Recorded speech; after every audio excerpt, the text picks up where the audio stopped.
ouvinte, espectador do programa Gente que Fala, muito boa tarde, seja bem-vindo, 12:02, eu sou o Mauro Friesman, nós estamos no ar na Rádio Trianon, AM 740 de São Paulo e Rádio Universal, AM 810 de Santos. Você nos vê por imagens nas redes sociais, no Instagram e também no Facebook. Inscreva-se no nosso canal no YouTube, ouça os nossos podcasts disponíveis no blog gentequefala.com.br e interaja com a gente. Temos diversos canais, o 973350038 é o número do WhatsApp e, claro, as próprias redes sociais.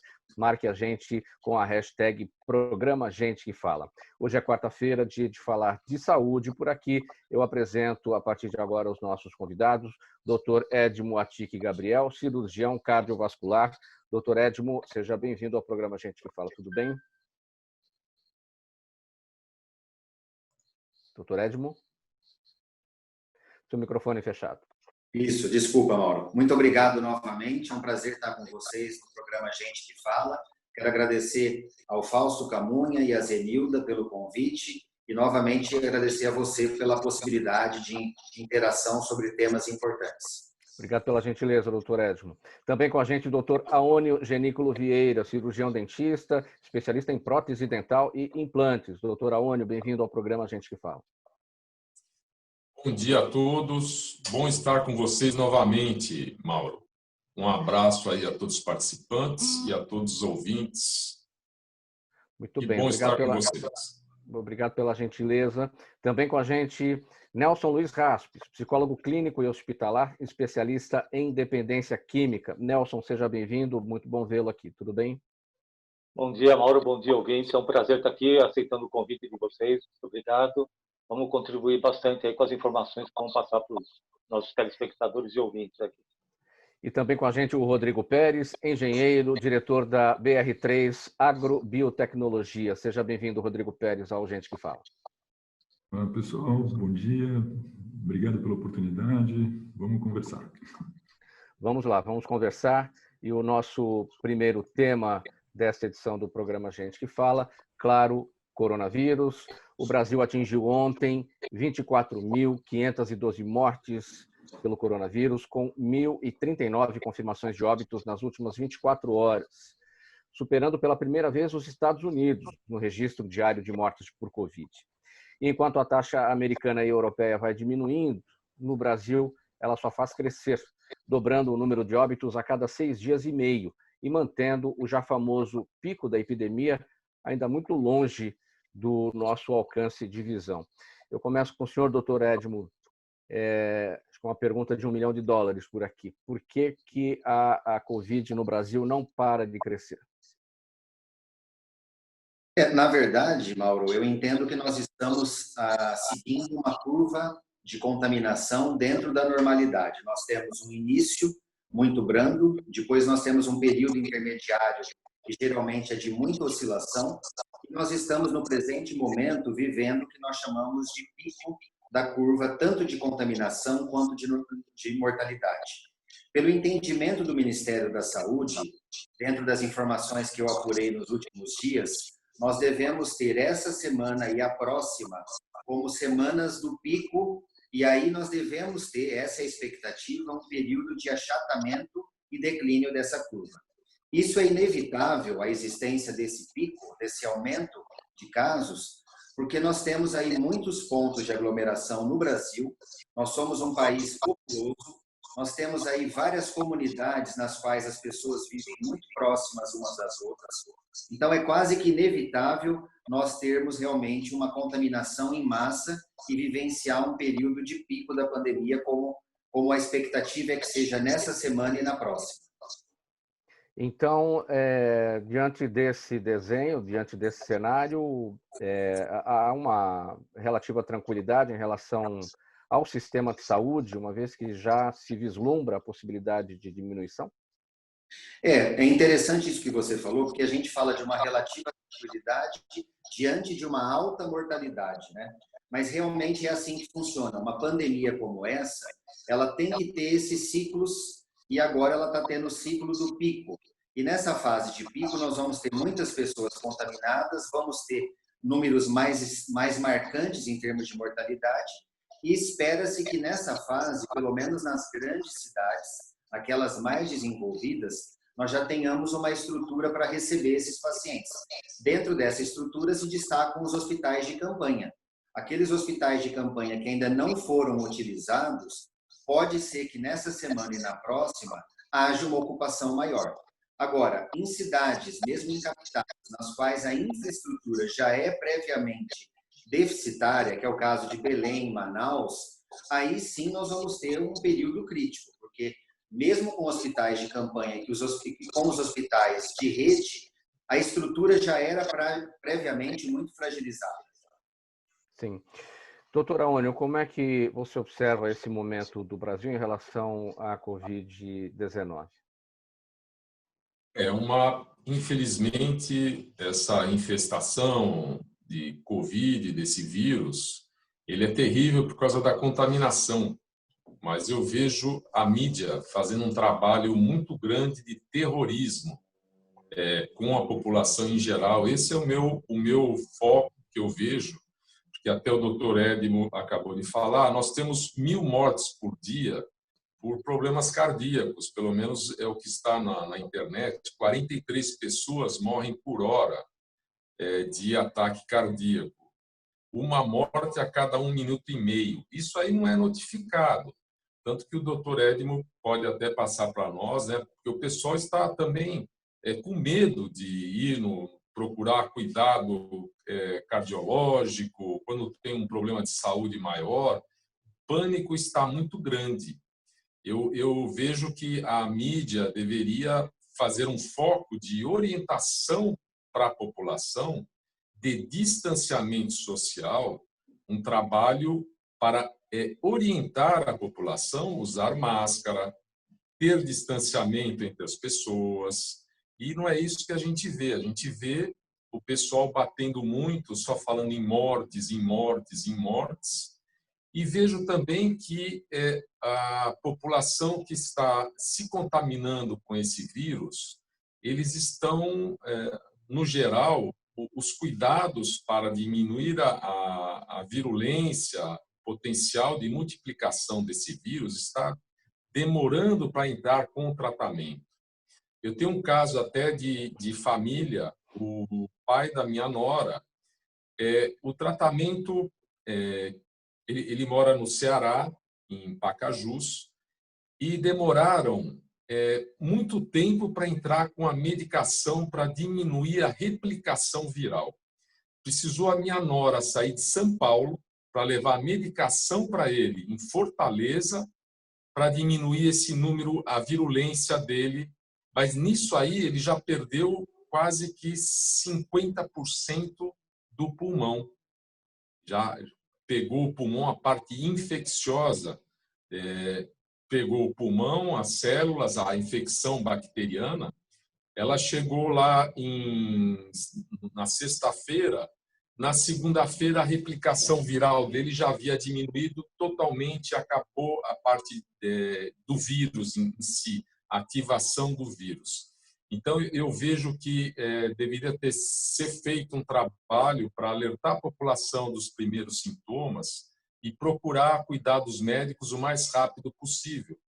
Porque parece-me que os exames para dar positivo demoram muito, e não sei se também tem quantidade suficiente de exames para poder diminuir esse processo infeccioso, que o vírus, o que eu percebo, apesar de não ser médico, mas dentro da área da saúde, ele tem um potencial de multiplicação muito grande. Então, o tratamento para intervir nessa multiplicação tem que ser acho que estão demorando muito para fazer esse tratamento e a população está demorando muito para procurar os cuidados médicos para ser feito o tratamento, para não deixar evoluir essa infecção para a parte bacteriana, né? Não pegar tecido pulmonar, que não é só no pulmão que pega, parece que ele vai para o coração, vai para outros órgãos também. Então, o importante é fazer o tratamento logo no início que aparecem os sintomas. Essa é o meu ver, né? Doutor Aônio, estaria a população digamos, nessa demora que o senhor se referiu em procurar ajuda profissional, protelando, pensando que não é Covid, que é uma gripe, que é alguma outra coisa mais simples, esperando o tempo passar para ver como é que a situação fica, para depois procurar ajuda profissional, porque muitas vezes fala, bom, eu não vou entrar num hospital com sintomas que não parecem ser, embora sejam semelhantes, mas eu quero esperar um pouco mais. Não tem um pouco disso também? Também o medo de procurar o cuidado, de ir no médico, de ir no dentista. Eu vejo aqui, eu estou atendendo parte mais urgência, emergência, e da parte funcional, parte de dor, mas eu vejo uma resistência das pessoas para procurarem os cuidados, né? Que também é muito importante a parte de saúde bucal, né? Então, nós estamos todos preparados, inclusive eu faço parte do Conselho Regional de Odontologia e fizemos um trabalho, o Conselho fez um trabalho para poder alertar a população, passar para a população que nós estamos tendo os cuidados, que não há contaminação nos consultórios dentários. Então, é feito o distanciamento, o agendamento que eu faço entre os pacientes para não ter contato dos pacientes na recepção, a parte de desinfecção da sala de atendimento também, a gente mudou, nós aumentamos o protocolo de desinfecção, que sempre foi feito. E agora, com o Covid, nós estamos mais alertas ainda para não haver infecção cruzada de paciente para paciente. Então, o risco de contágio no consultório dentário, se os colegas seguem direitinho o protocolo preconizado, não há contaminação nenhuma de paciente para paciente. Então, e acho que a vida da gente tem que voltar ao normal, tem que voltar a parte de trabalho e todo mundo voltar, mas com distanciamento, com orientação para a população e de prevenção entre as pessoas, né? O uso de máscara é imprescindível, o uso de óculos, não só de máscara também, é importante também a parte conjuntiva de proteção. Então, eu vejo isso. Certo. Rodrigo, o doutor Aônio apontou para uma preocupação dele em relação ao que se vê na imprensa com relação aos números, considerando que muitas mortes acontecem no Brasil por muitas outras causas a cada minuto, seria um trabalho muito grande demonstrar diariamente do que as pessoas estão morrendo de infarto, morrendo de câncer, morrendo de... estabelecer o que está acontecendo para poder entender quem a Covid está, de fato, levando a óbito. Olha, eu sou engenheiro, né? Não sou epidemiologista, mas a gente tem acompanhado a nossa experiência no monitoramento dos dados de dengue e outras arboviroses, né? E o que a gente percebe é que realmente é um trabalho árduo, principalmente em momentos de grande demanda dos serviços de saúde. Essa tabulação toma tempo, ela tem que ser cuidadosa, dependendo vamos dizer, da patologia, ela requer testes e investigação para que a gente não produza dados ruins. E é difícil, sim. Agora, o fato é, por essa dificuldade, se a gente está tendo todo esse panorama, né, que preocupa bastante, eu tenho talvez uma posição um pouco diferente, né, dos colegas que me precederam. Eu acho que merece sim muita cautela nesse momento. Está chegando, os dados de imunidade de rebanho que nos passam da Covid ainda estão muito tímidos e sendo que estão sendo procurados nos epicentros nacionais. Então, a meu ver, é um problema que a gente vai ter que conviver por um período longo e serão informações muito desencontradas mesmo, né? Até pela dimensão continental do nosso país, e que está hoje tudo muito integrado. Então, vamos dizer, é importante que esses dados nos cheguem contextualizando o momento, ciclo da epidemia, enfim, né? Todos esses, o que é muito difícil elaborar, é muito difícil a população ou cada cidadão fazer o seu juízo de valor das medidas necessárias. Então, é cautela, né, gente, nesse momento, acho que é a palavra. Nelson, como é que a psicologia observa esses números, especialmente esses divulgados ontem, que pela primeira vez, num período de 24 horas, nós superamos os Estados Unidos em mortes causadas pela Covid-19?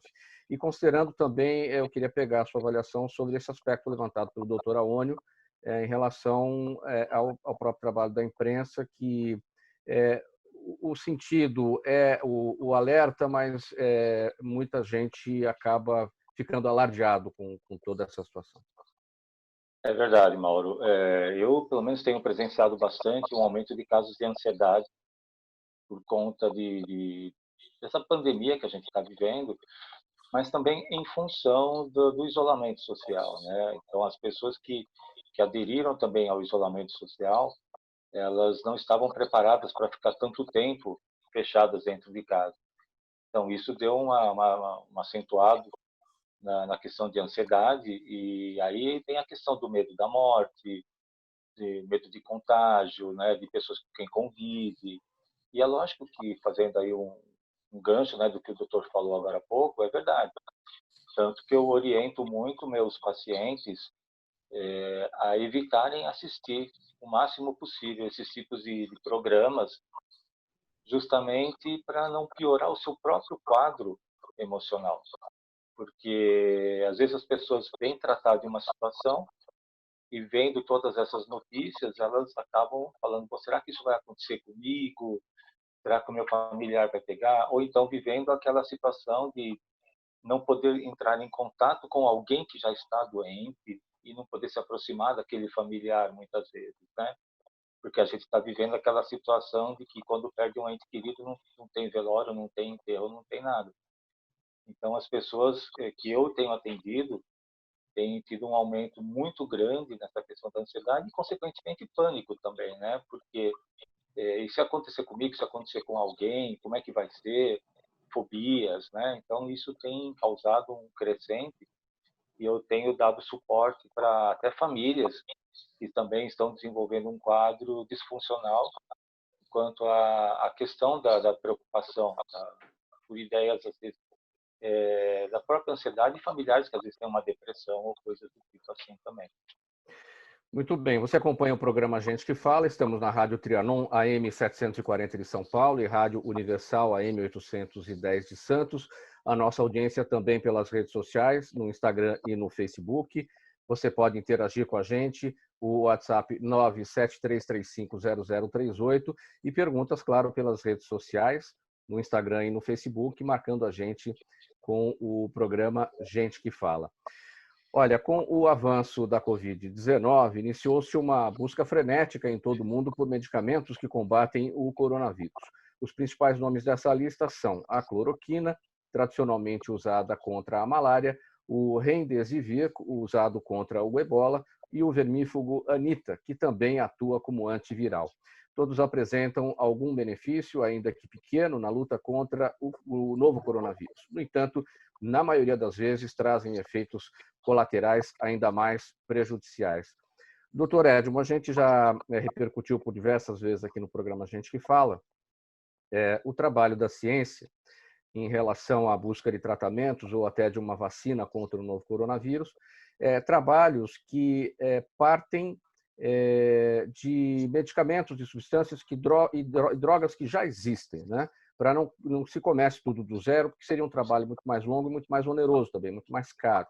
Agora, como é que surgiu essa informação de que a cloroquina, que é um remédio usado contra a malária, contra o lúpus, poderia também atuar contra o novo coronavírus, a ponto de chegar onde chegamos, essa discussão ideológica em relação a quem é de um lado toma e quem é do outro não toma? Na verdade, Mauro, a cloroquina ela já tem essa tradição para tratamento da malária e de doenças autoimunes como artrite reumatoide. Durante o estudo bioquímico da cloroquina, já se sabia que ela tinha um espectro, ou seja, uma capacidade de atuação no processo inflamatório que os vírus causam. Então, na verdade, a cloroquina é um anti-inflamatório com possibilidade de atenuar a ação de vírus, mas vírus em geral. Por ser vírus em geral, especulou-se nesse contexto da pandemia a possibilidade de usar a cloroquina também para o Covid-19, mas da forma como nós sabemos que as pesquisas ainda estão em andamento, algumas mostrando que a eficácia é reduzida, outras apostando que os resultados vão melhorar dessas pesquisas à medida que mais pessoas fizerem o teste experimental com a cloroquina, nós vivemos uma fase de indeterminação. O Remdesivir, por exemplo, ele já tem uma história de uso para um tipo específico de vírus, que foi o vírus Ebola, que no passado recente disseminou e dizimou muitas pessoas na África. Então, verificou-se que o Remdesivir, por não ser específico ao Ebola, poderia ser usado, por exemplo, para uma virose como a Covid-19. E assim tem sido, né? O Anita, por exemplo, que é uma medicação usada para vermes, também verificou-se em testes laboratoriais que ele elimina vermes, mas ele também tem capacidade de contenção da inflamação dos vírus. Então, também começou o debate, por que não usar também o Anita?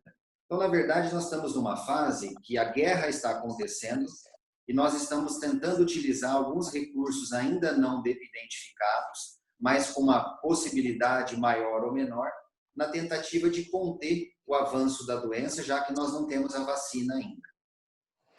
Uma coisa, a partir da sua explicação, ou seja, esses 3 medicamentos, cloroquina, Remdesivir e Anita, que atuam contra vírus, ou seja, então, existe a possibilidade, vamos ver se eles seriam eficientes contra o novo coronavírus. Agora, como é que uma discussão como essa, técnica, médica, científica, de pesquisadores, acaba ganhando um debate ideológico? Na verdade, houve uma politização muito grande desse tópico, né? Porque a gente tem visto que alguns grupos políticos preferem não adotar a cloroquina, porque às vezes o objetivo é contrariar a posição do governo, outros querem apoiar o governo, então adotam. O que está faltando, na verdade, é esse bom senso em entender que nós não temos que considerar ideologia e posição política. Nós temos que continuar testando em laboratório e também nós temos que dar liberdade, por ser algo experimental, Mauro, e estarmos numa situação de guerra, nós temos que dar a liberdade de se criar um protocolo, como foi feito agora recentemente, no qual equipes médicas que têm alguma experiência, que têm a segurança de ter o controle das complicações e saber manuseá-las, e, sobretudo, dar liberdade para o paciente ou para a família assinar o termo de consentimento livre e esclarecido, e aí sim, tendo a anuência dessas 3 esferas, ou seja, o hospital permite, o médico tem alguma segurança e o paciente tem interesse e quer que utilize. Existindo essa situação, mesmo sendo experimental, não há problema de ser liberado. Agora, se a gente se posicionar política e ideologicamente para fins pessoais, porque eu quero beneficiar o meu lado político, eu quero beneficiar a minha classe, eu quero beneficiar a minha entidade, isso não tem cabimento nenhum. Então, a gente espera que haja um posicionamento no sentido do bem-estar do paciente e que haja anuência do paciente, da família e do médico no sentido de utilizar qualquer uma dessas 3 medicações. Agora, essa recomendação recente do Ministério da Saúde, não foi mudança de protocolo, uma recomendação a partir da mudança do ministro, da saída do Tati e a manutenção do Pazuello, número 2, de que a hidroxicloroquina poderia ser usada em pacientes com sintomas leves. Isso muda alguma coisa para a ciência, para a classe médica? Uma situação política, ou seja, uma orientação que vem e que tem cunho político? Eu entendo, Mauro, que se a gente tivesse numa situação não de guerra, isso contrariaria completamente a ciência, porque a ciência preconiza que você teria que ter um estudo controlado, randomizado, sério, multicêntrico, que pudesse respaldar qualquer coisa, dentre tantas coisas, o uso de uma medicação ainda não comprovada. Por outro lado, nós estamos numa situação de exceção. Quando nós estamos numa situação de guerra, de pandemia, de catástrofe natural, e nós temos a possibilidade de oferecer algum recurso medicamentoso, tendo em vista que a vacina que seria a melhor alternativa, ainda não existe, eu não vejo como de cunho político. Agora, a questão de você autorizar o uso para sintomas mais brandos, isso depende da vontade da família e da equipe médica que vai estar diante desse paciente. Aí é uma questão de dar o arbítrio, de dar a liberdade de poder ser feito isso numa situação de exceção. Eu vou dar um exemplo mais simples, talvez fique mais claro. Quando nós vivemos, as pessoas que vivenciaram a Segunda Guerra Mundial, foi uma fase de grande índice de infecção por bactérias. E nós tínhamos, naquele momento, uma recente descoberta, que era a penicilina, só que a penicilina não tinha sido motivo ainda de estudos controlados, multicêntricos, só que em laboratório ela mostrava um certo controle de infecções bacterianas em geral. E ela foi autorizada e foi liberada para uso naquela situação de exceção que foi a Segunda Guerra. Querendo ou não, Mauro, muitos soldados e muitas pessoas no pós-guerra só sobreviveram graças ao uso da penicilina. Claro que ela também gerou seus efeitos colaterais, isso é inegável, mas ela salvou vidas. Então, eu entendo que numa situação de exceção, nós podemos liberar os protocolos, mesmo para sintomas intermediários, leves, desde que, repito e reforço essa questão, que a equipe médica tenha um controle, um nível de segurança quanto a isso, no sentido de monitorizar de perto o paciente e, sobretudo, da família ou do paciente dar o aval para isso. E esse anúncio há 2 dias, doutor Edmo, de que a OMS suspendeu os testes com a hidroxicloroquina em tratamentos contra o coronavírus? Esse anúncio, ele diz respeito aos estudos capitaneados por um médico francês, que é o Dr. Didier Ranaud, que, até onde nós sabemos, é a maior experiência mundial no uso da cloroquina. Me parece que esse estudo saiu de discussão assim na mídia, até por uma questão de precaução. Eu acho que os dados relativos a esse estudo estavam tendo, como você falou, um caráter de politização.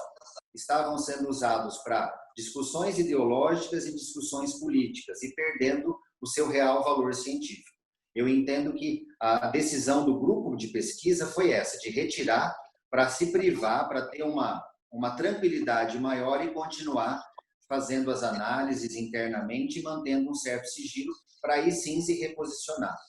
Esse estudo estava sendo alvo de um excesso de especulações negativas, políticas, ideológicas, que não estavam agregando valor a nada dentro desse contexto.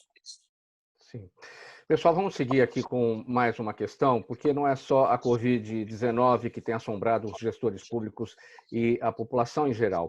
A dengue segue crescendo o país afora e já atingiu mais de 500 mil casos prováveis, causando mais de 200 mortes agora em 2020. Sensível a este cenário, a BR-3 pretende doar 500 mil de tabletes da biolarvicida Dengue Tec para 500 municípios que estejam enfrentando a epidemia de dengue. E a ideia é evitar, assim, a ocorrência simultânea das duas doenças.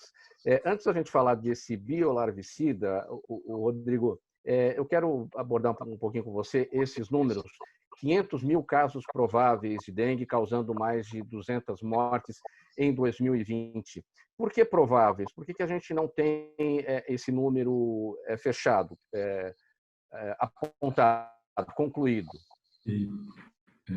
Esses 500 mil casos que estão notificados hoje são casos que foram tabulados principalmente antes da quarentena. A gente tinha nesse ano uma progressão, uma circulação de arboviroses muito maior do que a do ano passado, quando a gente teve a pior história de circulação de arboviroses, a pior epidemia de dengue no nosso país.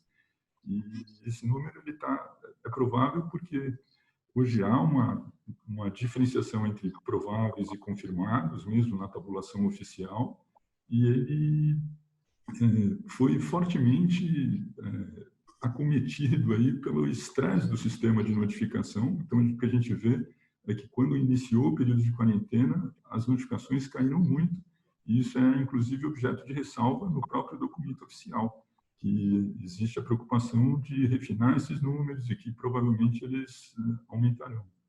E o que a gente está vendo nesse ano é que o sertão do país, principalmente a região centro-oeste, o oeste paulista, Triângulo Mineiro, Goiás, enfim, e o Paraná também, nesse ano, ele está sofrendo uma epidemia como nunca antes aconteceu. Então, a preocupação é enorme, e a preocupação é que, justamente, o mosquito que coloca o ovo hoje, esse ovo vai nascer infectante, né? Um mosquito infectante daqui a 6 meses. Então, existe sim uma tendência de explosão ainda maior, né? A cada ciclo. A gente vê essas arboviroses crescendo e fortemente crescentes. Então, por isso que a gente lançou esse projeto. Acho que hoje há um senso comum de que os ambientes de saúde, os equipamentos de saúde são um ativo do maior valor, tanto mais nesse momento que estamos enfrentando a epidemia. E a ideia é que a gente faça isso, né? Doando produto para os municípios poderem tratar não só o seu edifício de saúde, mas também o seu entorno, os quarteirões vizinhos. E com isso, mais do que um controle vetorial do ambiente hospitalar propriamente dito, a gente terá a chance de fazer ações de mobilização e de educação mesmo em saúde, o que vai gerar aí vamos dizer, um legado, né? A gente espera fazer uma semente do bem aí para sempre. Essa situação dessa epidemia de dengue nessas localidades que você destacou teria a ver com, digamos, uma baixa de guarda em relação à própria dengue, ou seja, as pessoas preocupadas mais com as questões relacionadas ao novo coronavírus, esquecendo da dengue, esquecendo até de outras coisas. Olha, sem dúvida, acho que sumiu o dengue, né? Quem aqui está lembrando que a gente teve a pior epidemia de dengue da história do país no ano passado? Nem foi noticiado. Esse ano, menos ainda, esse tema encontra espaço no noticiário. E não é só isso, não é só o senso comum do cidadão que faz essa baixa de guarda. Hoje, existe mesmo normativas do Ministério priorizando a atenção da saúde ao Covid. Então, nem mesmo os levantamentos de índice de infestação de mosquitos estão sendo continuados. Eles foram descontinuados para proteger as equipes e evitar que elas mesmas possam circular bem. E não é só isso. A própria ação do agente comunitário de endemias, existe uma nota técnica do Ministério que recomenda o agente de controle de endemias, né, que ele atue não mais entrando nas residências e apenas no entorno dessas residências, quando a gente sabe que os principais criadores estão dentro das nossas casas. Eles não são a caixa d'água lá em cima, eles não são o lixo, né? 2/3 dos criadores positivos levantados em estudos de longo período, de anos, pela SUSEM no estado de São Paulo, apontam que são esses pequenos e médios criadores que estão dentro das nossas casas e que a gente não elimina porque não pode eliminar, que são o ralo, a bacia sanitária, o sifonzinho que está lá parado, ou que a gente não quer eliminar, como aquela planta que orna a nossa casa ou uma geladeira flash free. Né? Todo mundo que tem uma geladeira flash free tem um criadouro para chamar de seu. E a gente precisa proteger. Rodrigo, eu quero passar essa discussão para os demais aqui. Enquanto eles falam, eu vou pedir uma gentileza. Retira o seu fone, que eu acho que tem algum problema no seu microfone do fone, para usar o microfone do equipamento. A gente tem que fazer isso assim, ao vivo, não tem jeito. A gente está ao vivo, tem que funcionar dessa forma. Doutor Edmo, Aone, o Nelson, vocês querem comentar um pouquinho? Até para depois eu voltar aqui a conversa com o Rodrigo? Vocês querem falar a respeito desse tema? Mauro, eu queria acrescentar ao que foi colocado, esse dado é muito importante. A dengue também é uma virose. É importante deixar isso claro. Trata-se de uma virose também, e que não é transmitida por gotículas de ar. Ela tem mecanismos de transmissão relacionados muito às condições de saneamento básico, a questão de água parada nas casas. Mas, como foi colocado, o ano passado nós tivemos uma das maiores taxas de dengue no Brasil. E não deixa de ser relacionado também à nossa infraestrutura de pobreza e de baixa infraestrutura de saneamento básico. E isso, atualmente, numa pandemia do Covid-19, isso tem um impacto muito grande também. Nós estamos enfrentando aí grandes disseminações e infestações do coronavírus, principalmente em capitais ou estados onde a qualidade de vida relacionada ao saneamento é muito baixa. A gente tem, por exemplo, um contraste que Curitiba, Porto Alegre, são capitais nas quais a flexibilização está até mais fácil de acontecer, porque nós sabemos que ali a qualidade de vida é bem diferente, o saneamento básico de taxas muito maiores. Então, só queria acrescentar para mostrar que o saneamento e a estrutura urbana têm muita relação com a infestação de viroses. Agora, voltando aqui com o Rodrigo Pérez. Rodrigo, a BR3 Agrobiotecnologia vai fazer essa doação, então, do biolarvicida Dengue Tech para 500 municípios que estão enfrentando a epidemia de dengue. O que é esse biolarvicida? Como é que funciona?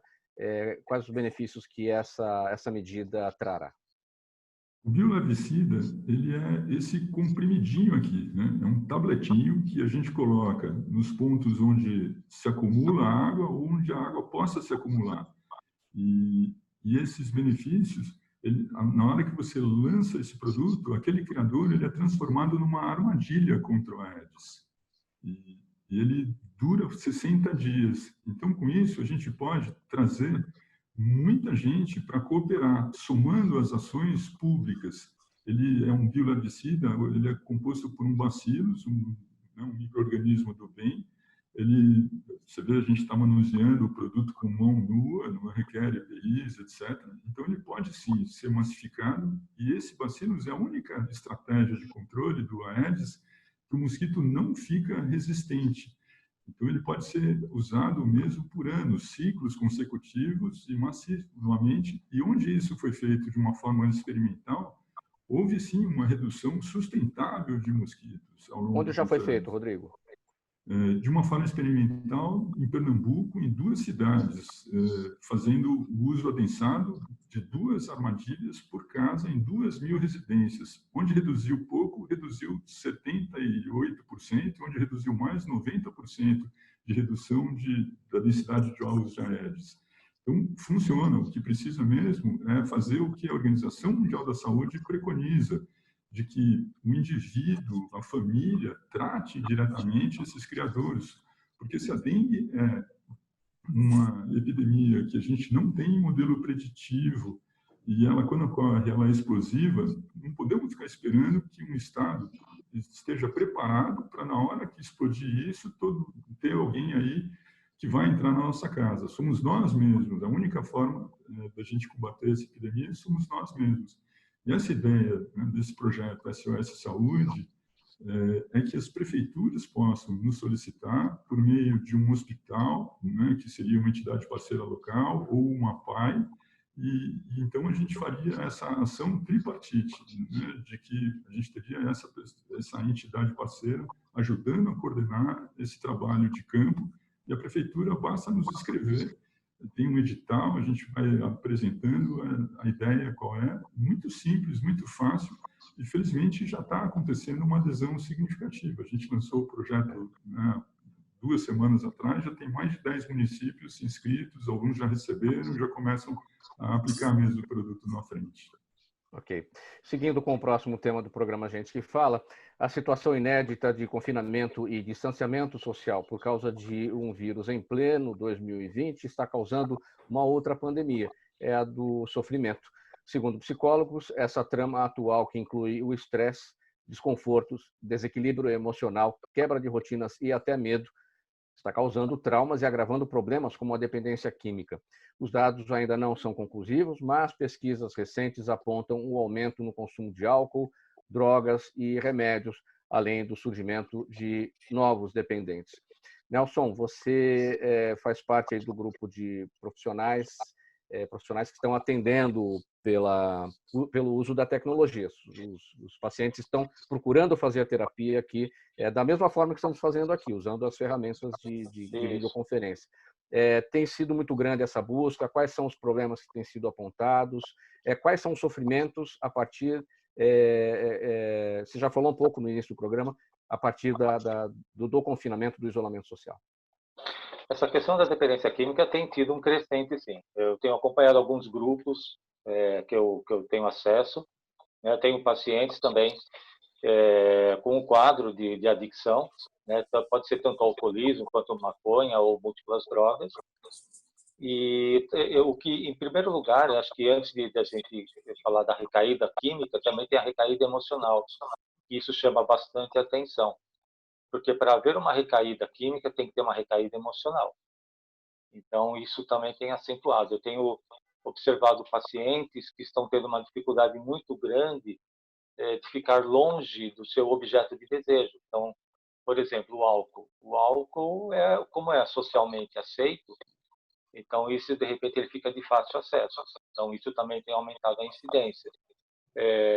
Paralelamente, a questão do uso de outros químicos também tem aumentado. Então, eu tenho presenciado pacientes que estão tendo recaídas constantes, porque também muitos deles, Mauro, não estão tendo acesso a grupos de anônimos, que é o sugerido frequentar, e também não querem, ou então não querem frequentar, porque acham que vão conseguir parar por conta própria, o que não é verdade. Então, os grupos anônimos, por exemplo, eles também estão tendo atendimentos online, né? Eles também estão usando plataformas de atendimento, e tem aqueles profissionais que estão ali para auxiliar. Eu tenho presenciado assim também uma questão de internação, né? Que eu tenho acesso assim a hospitais, né? Que eu também, inclusive, eu trabalhei no hospital psiquiátrico lá por muitos anos, e está tendo também uma certa demanda aí crescente por conta de familiares que estão levando um paciente recaído. Então, esse paciente que ele não está conseguindo administrar, se auto-administrar, e nem a família administrar essa recaída, estão encaminhando para uma avaliação e possivelmente uma internação. Então, assim, fica um alerta, porque a dependência química é uma doença que a gente sabe que ela não tem cura. A gente sabe que é uma doença incurável e que ela tem que ser tratada. E a partir do momento que ela tem que ser tratada, o principal ponto a ser tratado é a questão de compulsão, porque a dependência química é um quadro compulsivo, né? Então, e tratando a questão psicológica, com medicação, muitas vezes psiquiátrica. Mas, assim, o que eu... pode falar. Não, pode concluir.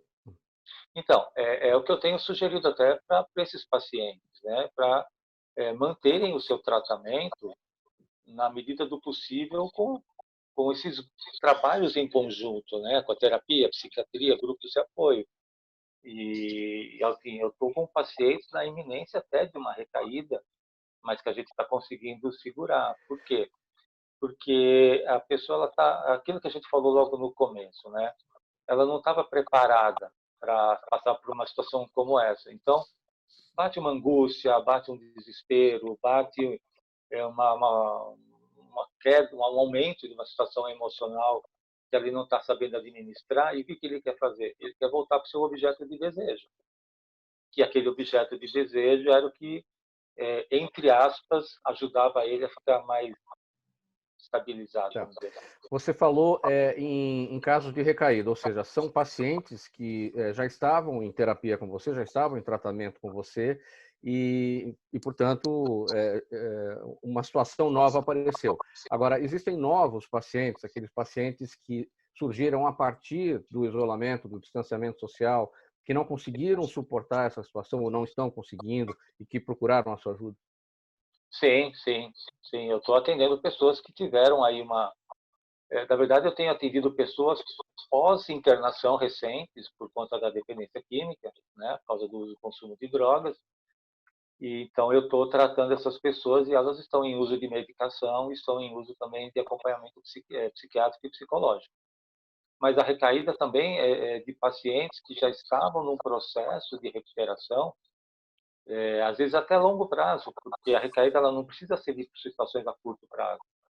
Pode ser a questão que ela estava limpa há muitos anos e a situação atual contribuiu para ela enfrentar uma dificuldade que ela não estava preparada e ela recaiu.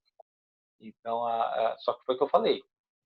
Para ter uma recaída química, teve uma recaída emocional. Isso, para mim, é muito claro. Porque a família, às vezes, não soube lidar com aquilo, ou a pessoa não estava em acompanhamento com um profissional para poder trabalhar essa prevenção. Olha, gente, mudando aqui de assunto, deixando um pouquinho a questão da Covid-19 de lado, Implantes dentários são suportes ou estruturas posicionadas cirurgicamente no osso maxilar abaixo da gengiva. Uma vez colocados, permitem ao dentista montar dentes substitutos sobre eles. O procedimento é bastante comum, mas não faltam dúvidas sobre o assunto. Doutor Aônio, estamos falando de implantes dentários, não é? Há restrição de idade inicialmente para se fazer um implante dentário? A restrição à idade seria pós o crescimento ósseo total do organismo. Isso vai se dar depois dos 21 anos. Então, dos 21 anos para frente, é liberado a colocação dos implantes dentários, né? O implante não deixa de ser uma prótese de raiz.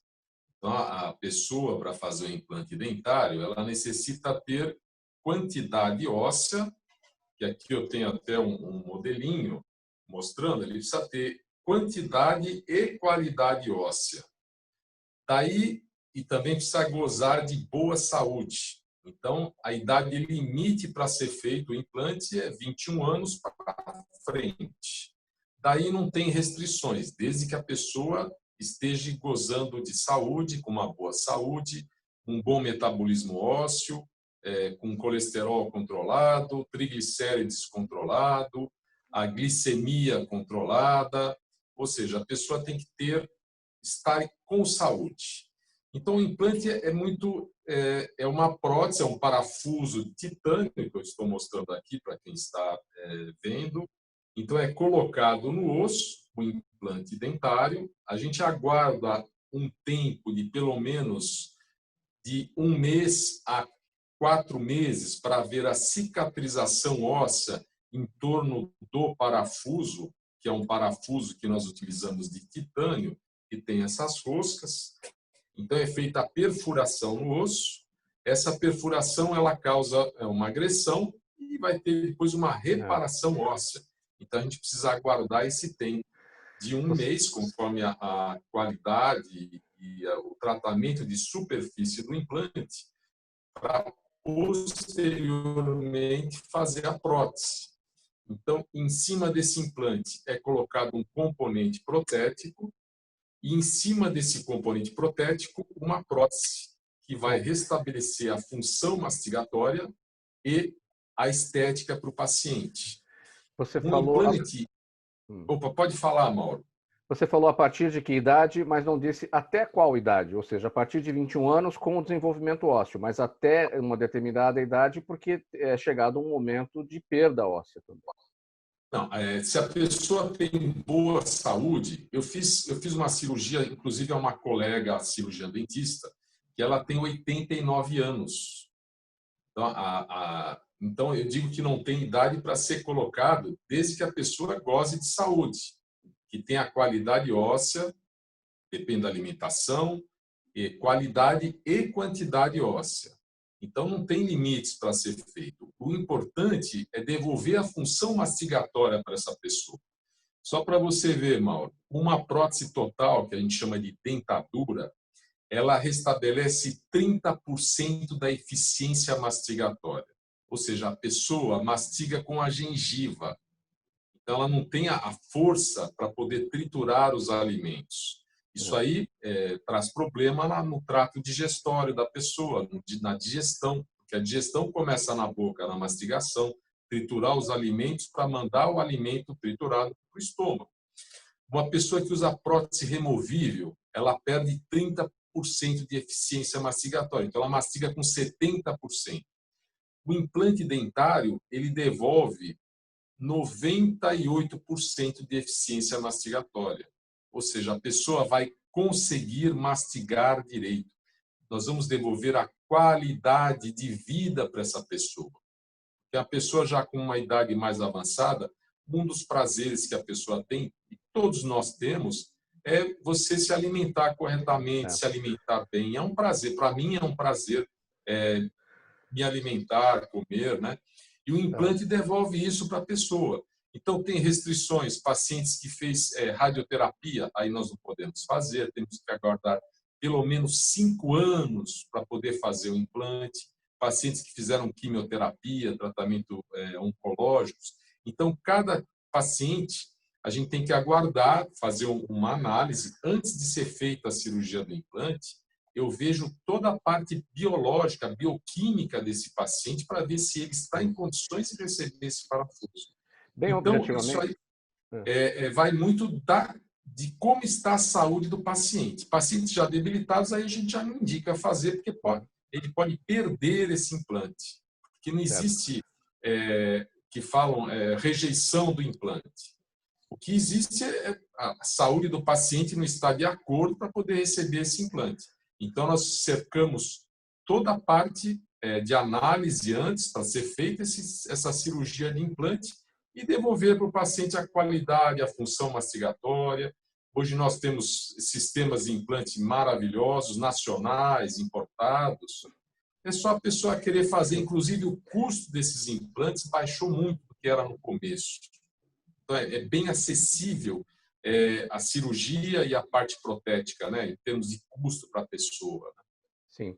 Bem objetivamente, para a gente partir para as perguntas também, doutor Aônio, do público, qual é o alerta, qual é a orientação que deve ser dada, que o senhor vai dar? Eu vi esses dias um anúncio, implantes em 10 minutos. Eu vi num jornal, aí numa revista, lá, implantes em 10 minutos. Isso existe? Não, não existe. Isso, infelizmente, é uma propaganda enganosa.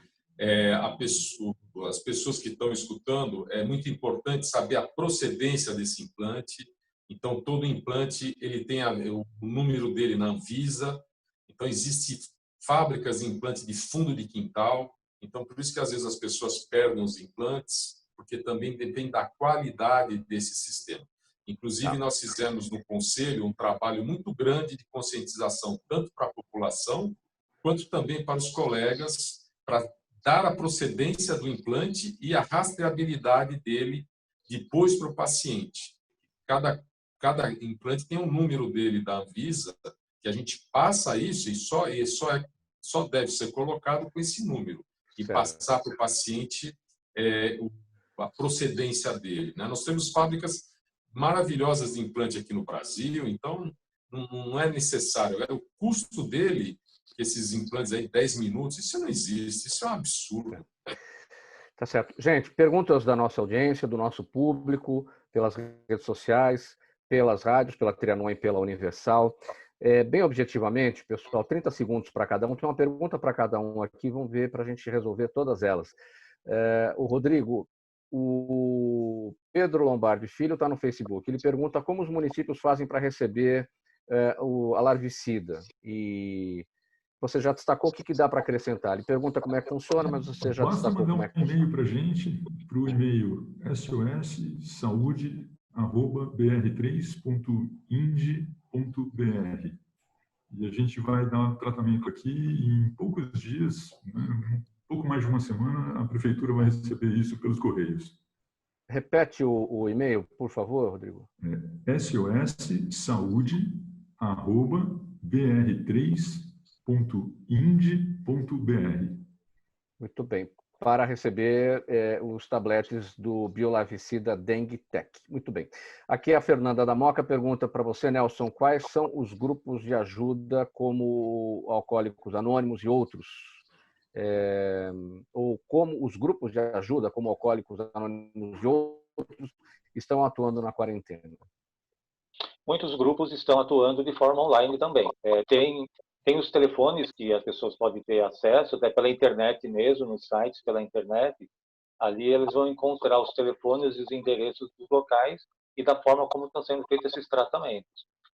Fica a sugestão, né, para quem tem essa dificuldade ou está procurando ajuda, até de procurar um padrinho, que a gente chama, que possa também dar um suporte para essa pessoa e para esse familiar, ou até para a família no trato da dependência dele.